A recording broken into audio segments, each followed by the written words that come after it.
Hello and welcome to Sips and Substance, where we distill politics down to its essence. I'm Justin. We have Jonathan over here.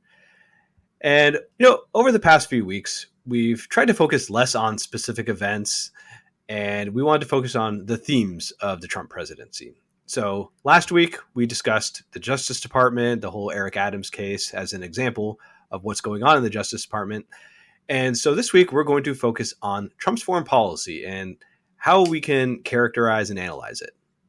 Yeah, I think it's unfortunately especially appropriate because given that we're recording here on Friday the 28th, and we just had perhaps the most embarrassing American foreign policy moment we've seen in a long time with the fiasco of what happened with Zelensky in the Oval Office. We'll get to more of that in a minute. But yeah, we're going to really look at what's going on. Do they have a coherent policy strategy? Are they trying to do something? Or is there something else involved? And I'm going to argue that it is something else going on. I don't know that you can talk about a coherent Trump strategy other than, hey, let's do stuff that makes me feel better.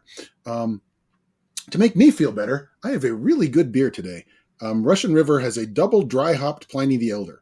Now, I've heard about this before, but we've not seen it in Colorado until I saw it at Whole Foods. So I was quite thrilled with that. Double dry hopped means they're adding hops twice after the boil and during the fermentation. So it adds a lot of interesting flavors and aromas from the extra hops they put in. And you can see it's classic California style West Coast IPA, nice and clear, very hoppy, lots of aromas, pine, some citrusy stuff, but not sweet at all. And the extra hops is balanced by the alcohol / malt of an Imperial IPA, double IPA. Really good beer. One of the best beers I've had in a long time out of a bottle. Yeah. Tell me you're bitter without saying that you're bitter, right? Yeah. And again, has a nice bitterness to it. You want that edge in an IPA, but this isn't just like extra hops for extra bitterness. It adds different hop profiles. You get some pine, you get some bitter, you get a little bit of dankness, you get a little bit of citrus, like in the vein of like grapefruitish kind of stuff.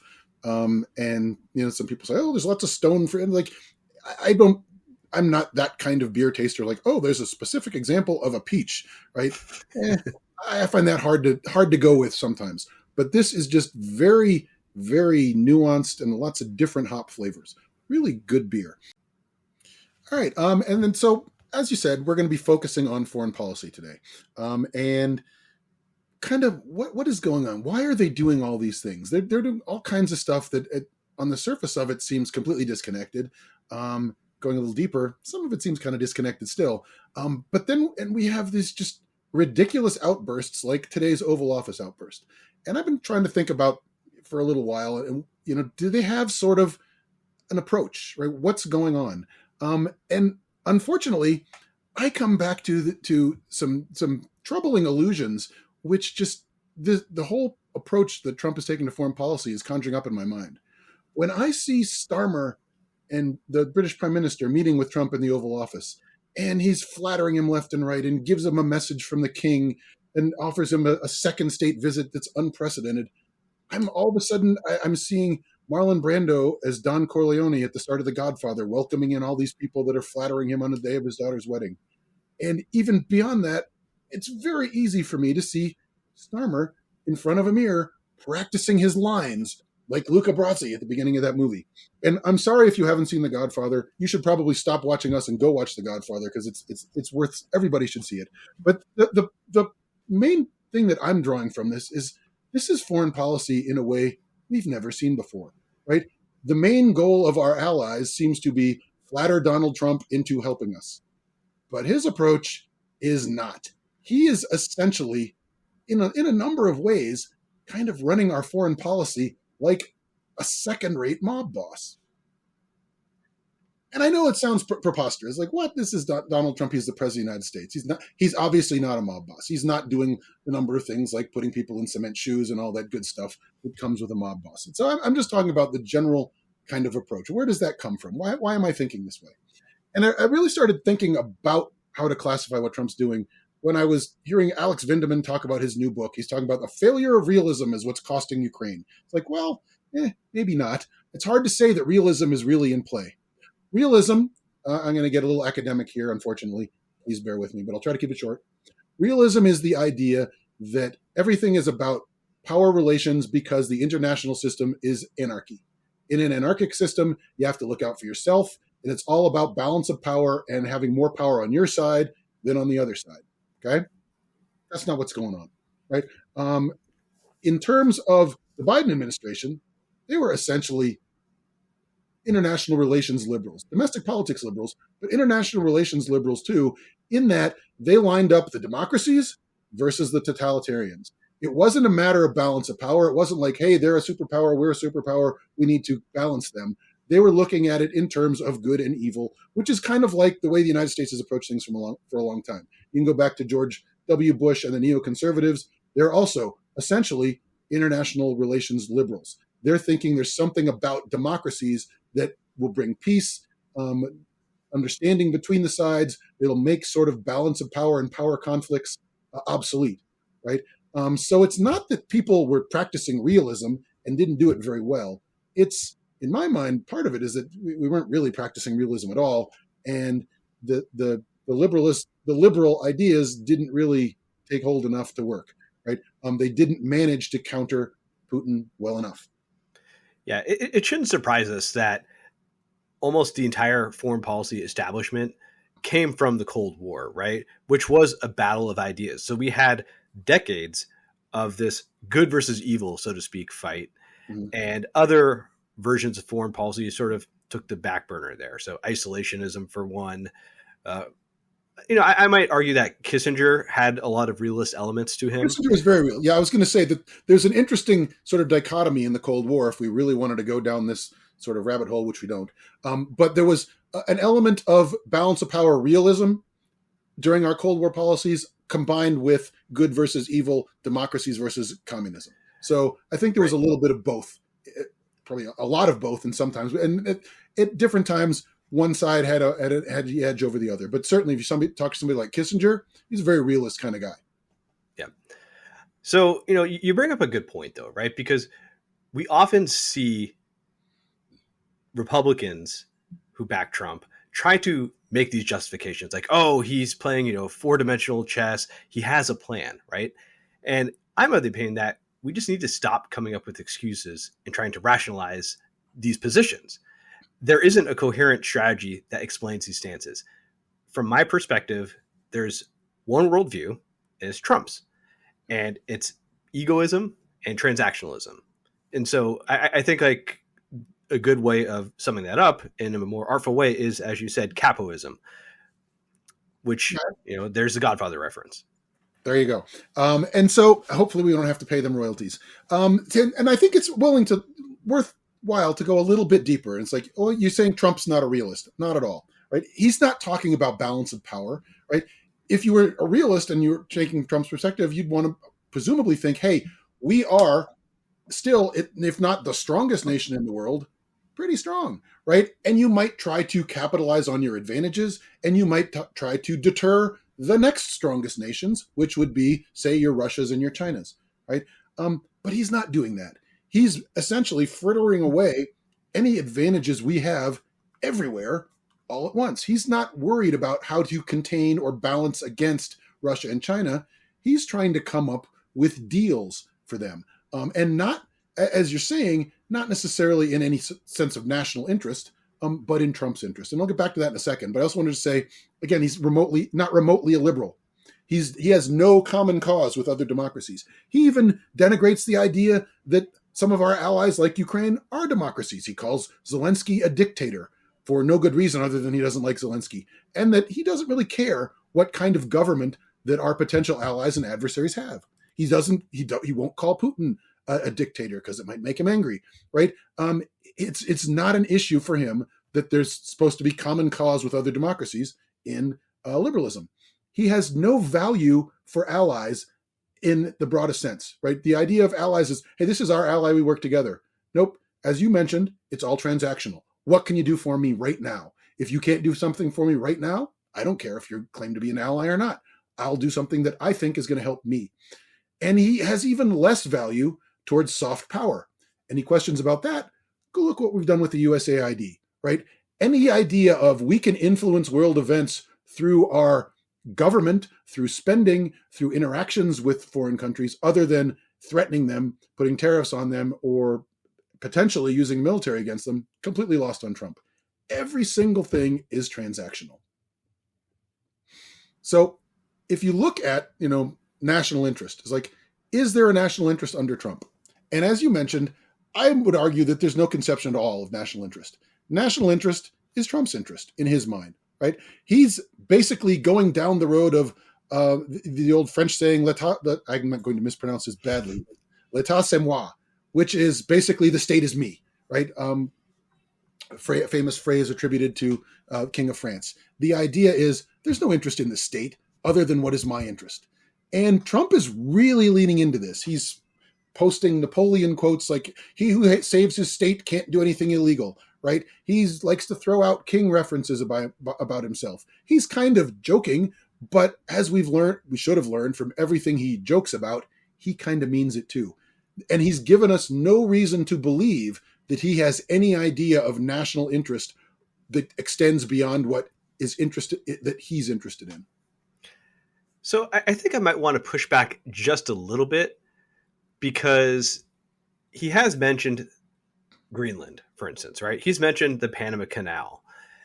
And, I don't know how much Trump could enrich himself from making deals there.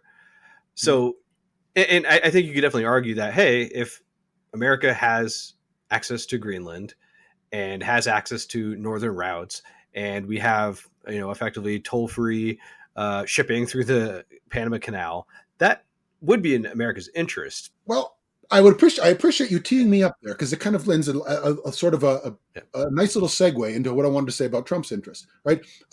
Potentially what you said about Greenland could be true if, in fact, we didn't have access to Greenland right now, which we kind of do. They are an ally, right? There's nothing that Greenland can provide us that we can't do right now. I mean, maybe if we took over, we could strip out all their minerals and not pay them anything for it and just completely abuse this country.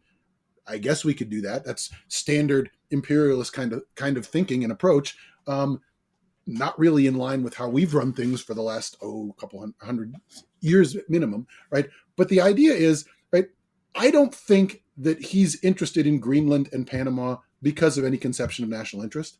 I think it all boils down to, and everything he's doing boils down to his main interest in international affairs, which is he wants to look tough and he wants to build up his own personal power, right? He's infatuated with being the tough guy and having power to himself.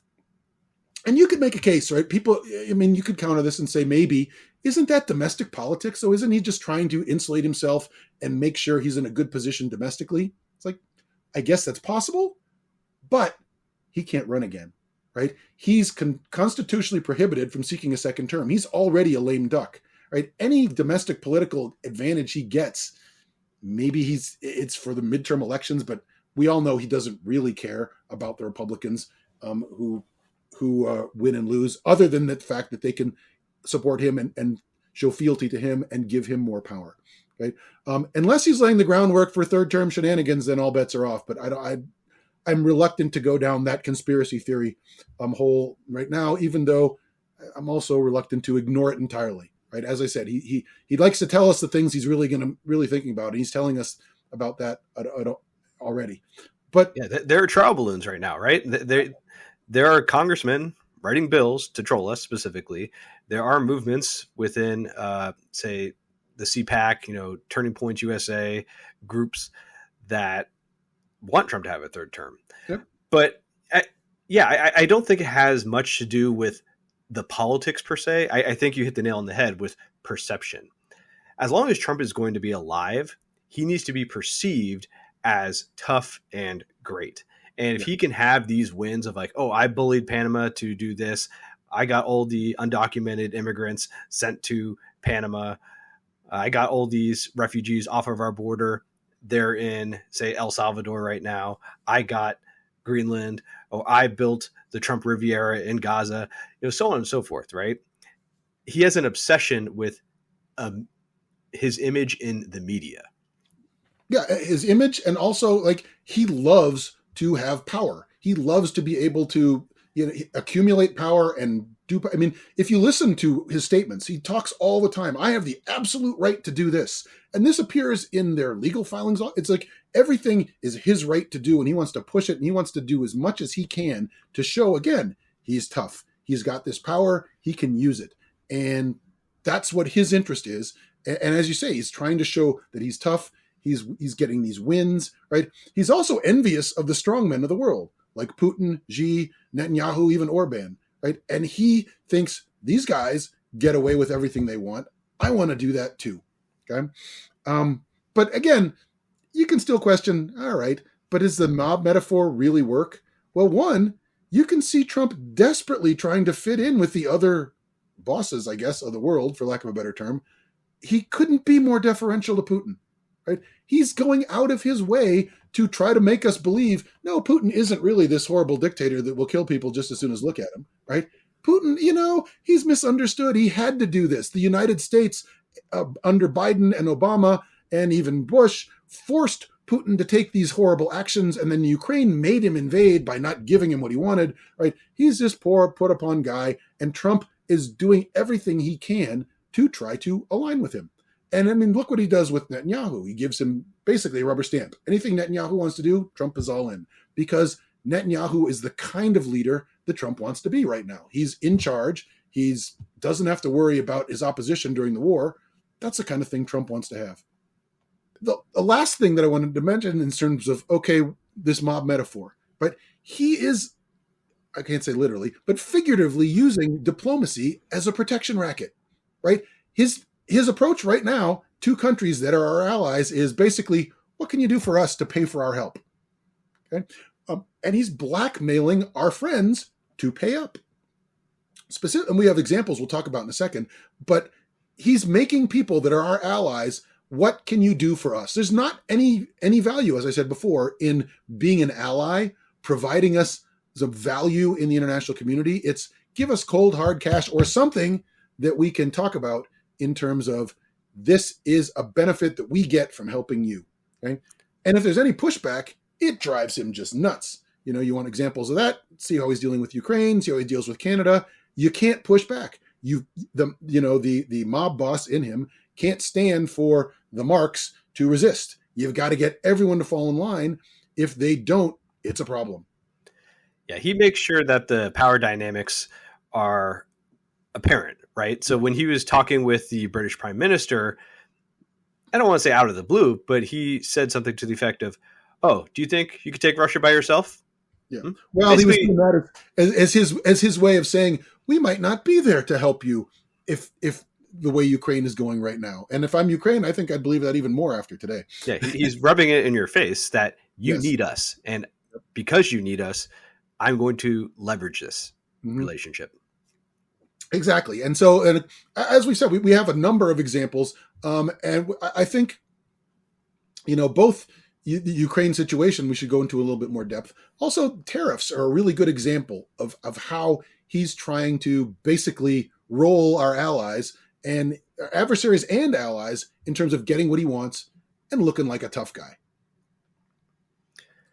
Yeah. So let's talk about Ukraine. Okay. I don't think any of us are under the illusion that Ukraine was going to benefit from a Trump presidency, right? Now, I think there was some debate of, well, how screwed is Ukraine going to be? Because Trump put General Kellogg in charge of Ukraine negotiations. And from the looks of it, he's fairly hawkish and he understands the pressure points with Russia. And he really wanted to pressure Russia in order to actually have an achievable peace in Ukraine. And so for the past, say, month or so, I think people were fairly surprised. And then that all went to shit over the past week and a half. That's being kind. Yes. And we started to see some of the really strange hatred that MAGA has for Ukraine. It's really bizarre. It's personal to some degree. And, so Trump would come up with this statement that's effectively parodying a Russian talking point that, oh, Russia didn't start the war. Ukraine is the one who let this happen. If Ukraine, if they just dropped the NATO issue, Russia would never have been forced to invade, right? And it got to the point where a lot of Republicans are like, well, I don't want to upset Trump, and so I'm going to agree with him. And we actually had the nominee for the Deputy Secretary of Defense. They were asked something to the effect of, well, who started the Russia-Ukraine war? And he said, well, I don't have all the facts. I mean, this is a guy who is going to be operationally doing a lot of stuff in the Department of Defense, right? He's the deputy. He's like the COO. And for him to be that cowardly just shows you how much power Trump has just from a rhetorical standpoint. Well, I mean, this was the point that I've been making all along about his appointees, right? You can talk about, oh, Marco Rubio is a normal appointee or General Kellogg is a normal envoy. It doesn't matter. They're all in their jobs only because and as long as they're completely showing fealty to Donald Trump, right? If they do everything Trump wants, they can keep their job. If they deviate at all, they're out. And this guy, I mean, he revealed it a little bit early, but he's revealing the same thing that all of them are doing, right? They're all saying, hey, you know what? Anything Donald Trump wants, right? And we're basically seeing that now. I mean, one of the things I know we both were put off by is the United States voting with Russia, refusing to condemn the Russian invasion of Ukraine.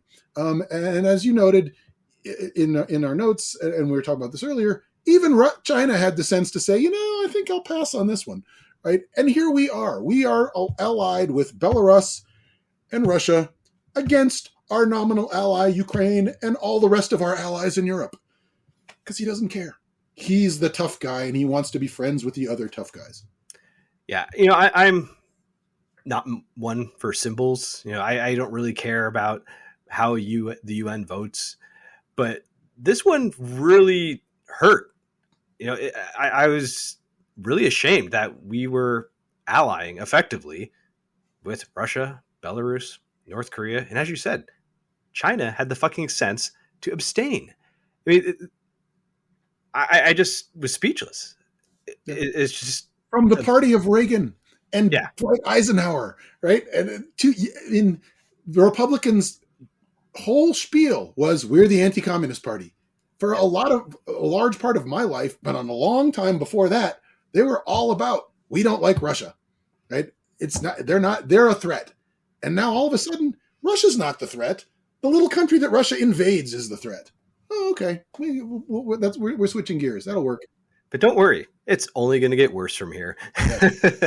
But I will say, another really strange thing was when the British Prime Minister and Macron, the French, was he Prime Minister, President? He's President, right? He's President, I believe. Yeah. You know, I thought he was nudging. I thought they were nudging Trump in the right direction. We even got Trump to backtrack on the Zelensky dictator statement. He said, "What? I said that? That's kind of crazy," and he like basically made a joke about it. And you know, Macron, you know, just look at the body language when the two of them are talking, and how Macron, you know, puts his hand on Trump's knee to correct the record right in front of him. It's all the flattery. But then again, watching Starmer, I couldn't help but thinking, you know, this is how I look when I'm in a meeting, and I'm wondering, what did I do wrong in life? I have to listen to this fucking idiot next to me go on and on and on and on and on. That's how I feel that they feel about Trump. And then they're like, well, I got to be here. I might as well butter up the idiot so I can hopefully get what I want. And it's just, it's disgraceful to see. This is American foreign policy and diplomacy. Yeah. People flattering our president to try to get him to act like an ally. Because his instincts are all about what is in it for me? Why do I want to help you?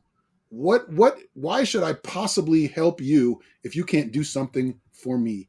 And we see that, and the best example was today in the Oval Office with Zelensky, Trump, and JD Vance, right? Yeah. And it started off as sort of a normal meeting, press availability, where they're talking about, hey, maybe we can do this, maybe we can do that, and blah, blah, blah, blah, blah.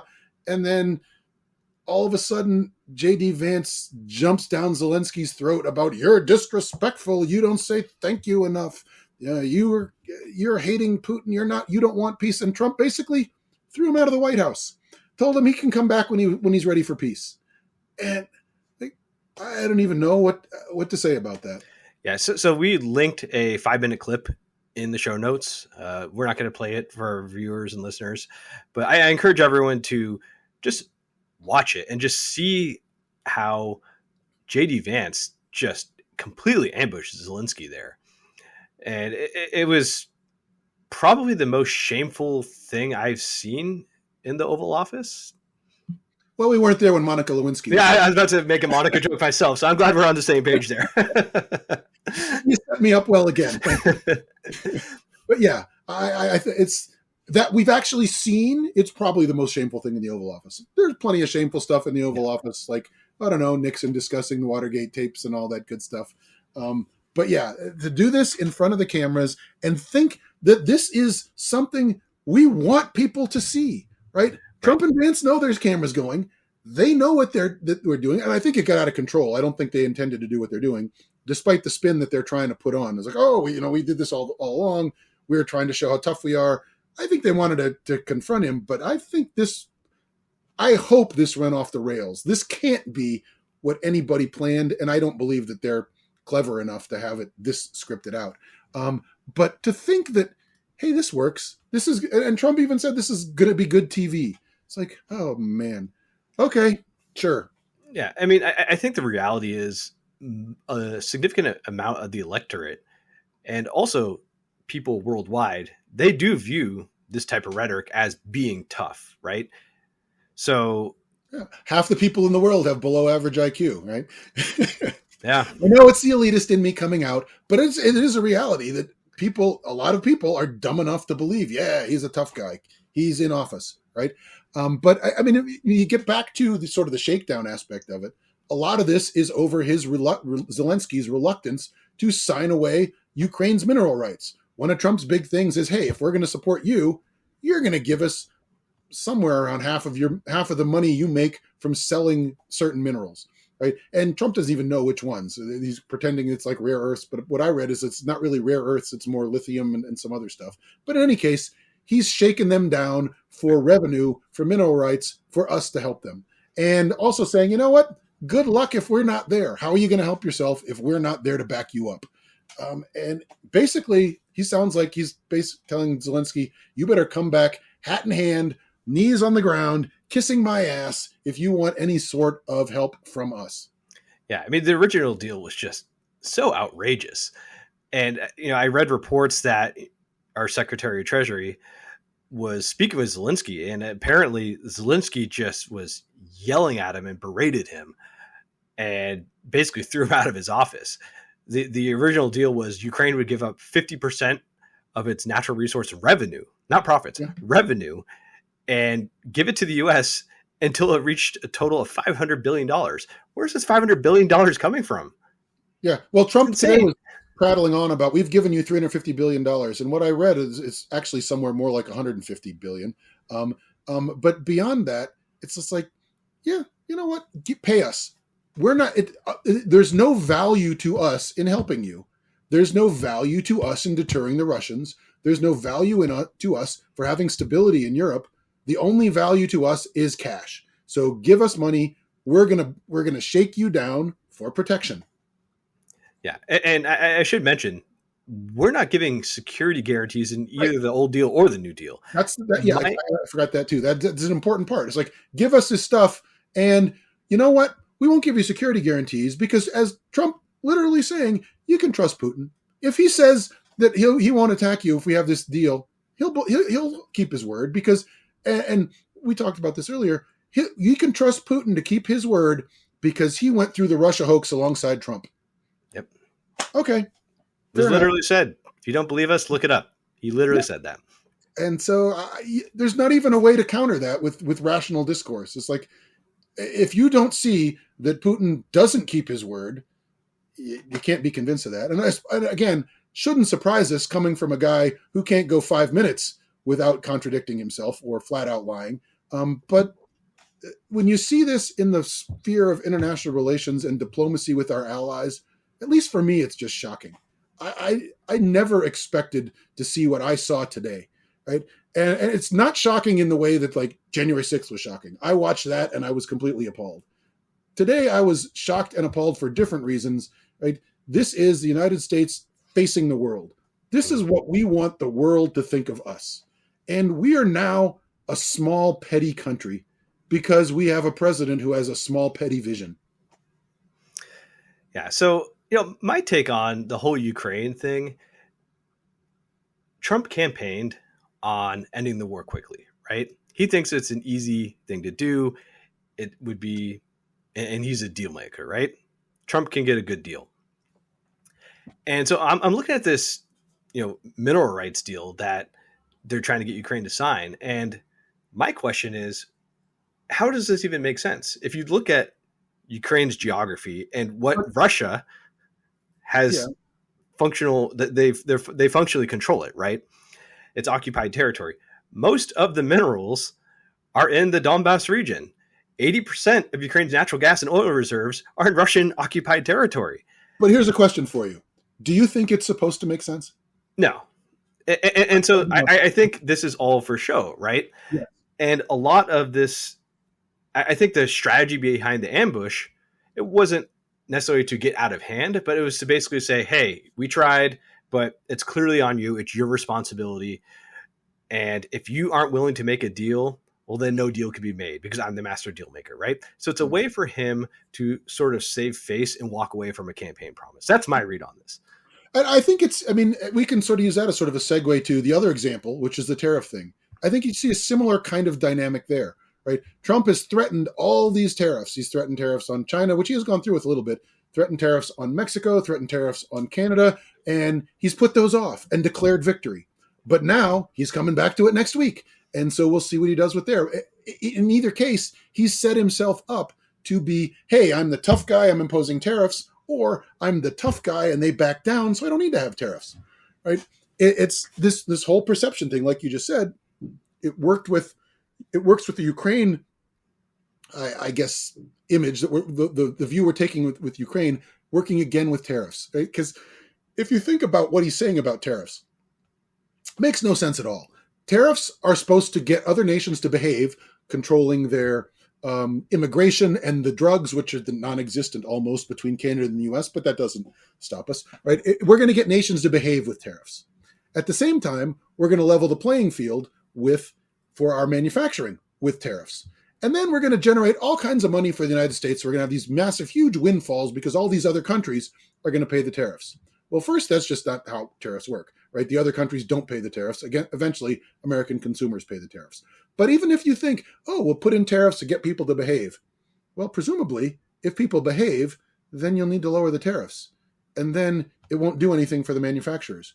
But if you're going to keep them for the manufacturers, then these countries aren't going to behave because improvements in behavior aren't going to lower the tariffs. So you've got all these competing logical fallacies that run up against each other, just that show basically the tariffs there's no coherent plan behind the tariffs.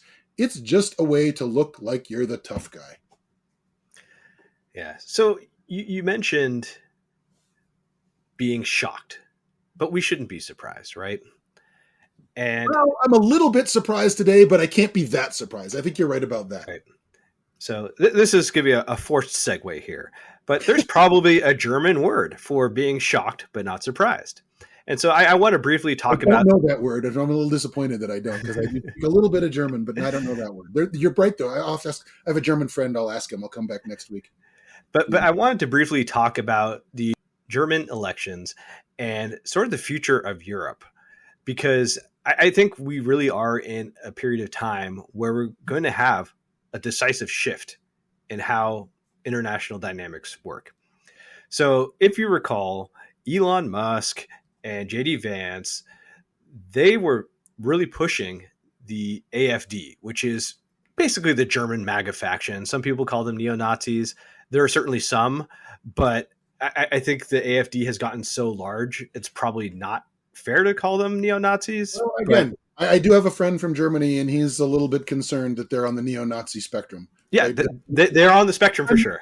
The non-nut jobs in Germany are scared of the AfD. And I don't know if you looked at anything about the election results. It's very interesting that the AfD, the only they won two districts basically in what used to be West Germany. All the other districts they won are in what used to be East Germany. There is a huge divide in that country still between the former East Germans and the West Germans. Right. A divide in everything from economic prosperity to age to all sorts of stuff. The East Germans are much different than the West Germans, and that's going to be a big problem for Germany. It has been, and it's continued to be. But I think you're right in terms of like, hey, the Trumpers are all in on the AFD, right? And again, affinity for the strongman. They like that the AFD is like, screw the immigrants, right? We don't need to do this. We need to make Germany strong for Germans. We should even talk about getting rid of people that are legitimate immigrants, right? Not necessarily. That's a wrong word.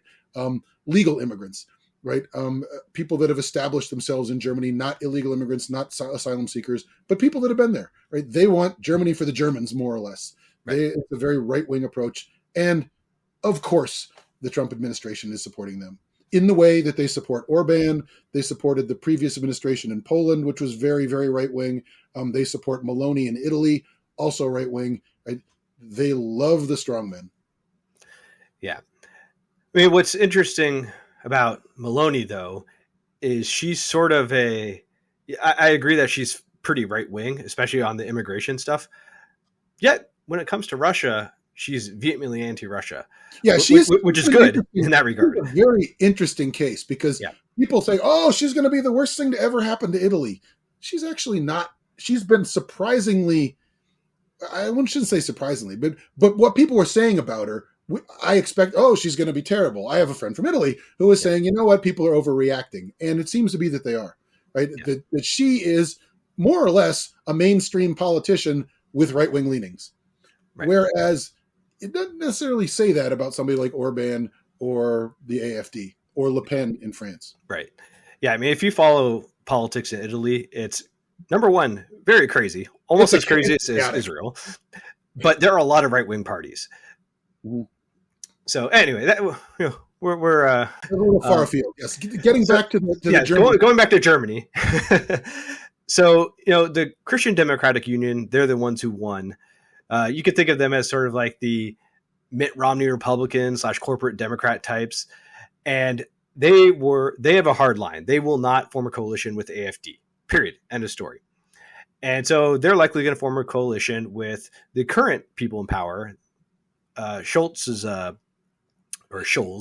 I don't know how to pronounce it. Their party, SPD. And, SPD's, effectively like the Labor Party. Mm-hmm.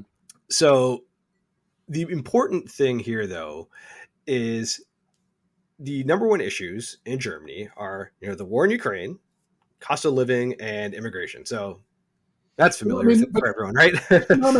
The economic situation in Germany, again, we're getting a little far afield, but it's not a great position right now for the economic. And the thing that I think is going to be interesting to see is these coalitions are basically going to be, it's like a coalition of the two ruling parties against the AFD. Right? Yep. But in actuality, it's kind of like a coalition of West Germany versus East Germany.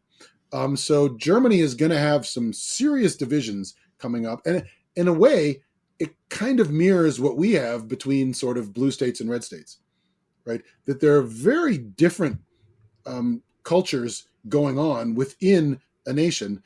And there's a lot of sort of fractures that are going to play important roles going forward. But I think the larger point is, that the Trump administration is all behind all these strongmen parties in Europe and not doing anything to help our allies have stronger, more peaceful societies. Yeah. So why are we talking about Germany? Let's bring it back to American politics. Well, as America recedes in their influence in Europe, Germany, France, and Britain, they're going to have to pick up the slack, right? And if you look at the Ukraine situation, if the U.S. pulls out, the German, French, and British defense industries, along with some others, Polish, Finnish, Swedish, they're going to have to pick up the slack too. And long term, once that vacuum is filled by the Europeans, what leverage are we going to have in the future? I think we can use this to circle all the way back to the beginning and talk about how Trump isn't a realist at all, because what he's doing is squandering American power. Because as you're right, if the Europeans step in and fill the European defense needs on their own, where are we? We're locked out, right? We are no longer the dominant player in Europe, which we've been since 1945, right? We are if the Europeans don't need us and we're an adversary for them, right? What? Okay, have your tariffs. We have a pretty large trading bloc. We can have relations with the rest of the world that don't rely on you, and that is the kind of another threat that we see, that I think we will see from this kind of Trumpian foreign policy, right? When you alienate your friends, right, for no particular reason, there's going to be costs. Yeah, and I think a lot of people might take issue with how you phrase that. America as an adversary. But you know who said that we should start treating America like an adversary? The guy who just won the German elections. There you go. I think that's a good place for us to end, right? Because it does kind of bring it back to what's going on here. And what's going on is America's place in the world is shrinking. Our role is shrinking because we're abdicating willfully. It's not like somebody's knocking us off of our pedestal. We are pulling back and becoming a small nation in terms of influence for the reasons basically that aggrandize Donald Trump. And it's hopefully this is a 4-year blip and we'll regain our place in the world. But even that causes problems with our allies if they think, hey, America is not particularly reliable. Their support for us is going to change depending on who's in power. So maybe we can get back to normalcy post-Trump, but we certainly have a rocky 4 years to try to navigate to get there. So on that note, I think we can go ahead and wrap up. I imagine next week we might be talking about the budget because there's a lot of interesting budget stuff going on. Turn our focus back to domestic politics. But I know for my own personal interest, I really wanted to talk about the international relations because I think it gets short shrift in American political discourse. So, yes, we're definitely going to visit international relations in the future. As more things happen, we're just going to have to keep visiting the subject. But I'm actually really nervous. I think you could point to 2016 and say, hey, that was a blip. But now America has proven themselves to be an unreliable partner by reelecting someone like Trump. Yeah. And yeah, I actually do worry about the future because it's going to be really, really hard to regain that trust that, it took decades to build and ostensibly years to throw away. And unless you have some sort of actual structural reforms that can prove to our allies that this can't happen again, well, if I were them, I would not trust us.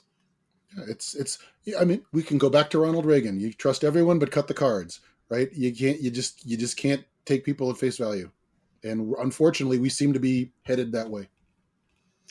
Well, on that somber note, I hope that everyone likes, subscribes, and please tell your friends about this. Yes. And go find yourself a good double dry hopped IPA to make it a little less painful.